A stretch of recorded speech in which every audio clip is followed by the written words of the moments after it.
അപ്പൊ ആടെ ഏകദേശം എന്താ ഇവിടെ വെട്ടി റെഡിയാക്കിക്കൊണ്ടിരിക്കണ്ടോ, ഇറച്ചി റെഡിയാവാണ്. ഷാനുദാ ആട് വെട്ട് പരിപാടിയിലേക്ക് കയറിയിരിക്കുന്നു. വെട്ടാനും വെട്ടിപ്പൊളിക്കാനും തല്ലിപ്പൊളി ഷാനു. എന്താ പ്രശ്നം? 3 കൊയ്യുത്തി ആടിന്റെ വേസ്റ്റ് ഇടാൻ കുത്തിയ കൊയ്യാണിത്. അത് വന്നു നിയാലിനോട് പറഞ്ഞു ആടിന്റെ വേസ്റ്റ് ഇടാന്. ആടിന്റെ വേസ്റ്റ് ഇടാൻ ഒരു കൊയ്യുത്താൻ പറഞ്ഞോ. ഒരു 17 കിലോ വലുപ്പമുള്ള ആടിന്റെ വേസ്റ്റ് സാധനങ്ങളും ഇട്ട് മൂടണമെങ്കിൽ ഒരു കുഴി നമുക്ക് ആവശ്യമാണ്. അപ്പൊ നിയാൽ എന്ത് ചെയ്തു, കുഴി കുത്തി കഴിഞ്ഞ് അങ്ങോട്ട് വന്നു. കുഴി സെറ്റാണ് പറഞ്ഞു. ചെരിഞ്ഞളന്നാലും തന്നാലും ആടിന്റെ വേസ്റ്റ് ഉണ്ടാക്കാം. ഓൻ കുത്തിയ കുയ്യാത്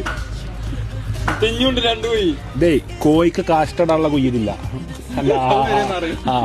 എന്താ ആടിന് ഷാനും എല്ലായിടത്തും ഡ്രഡുള്ളിടത്തൊക്കെ ഷാനും എത്തിച്ചേരുന്നുണ്ട് കേട്ടോ. മെല്ലെ അവിടെ വന്നു പോയി.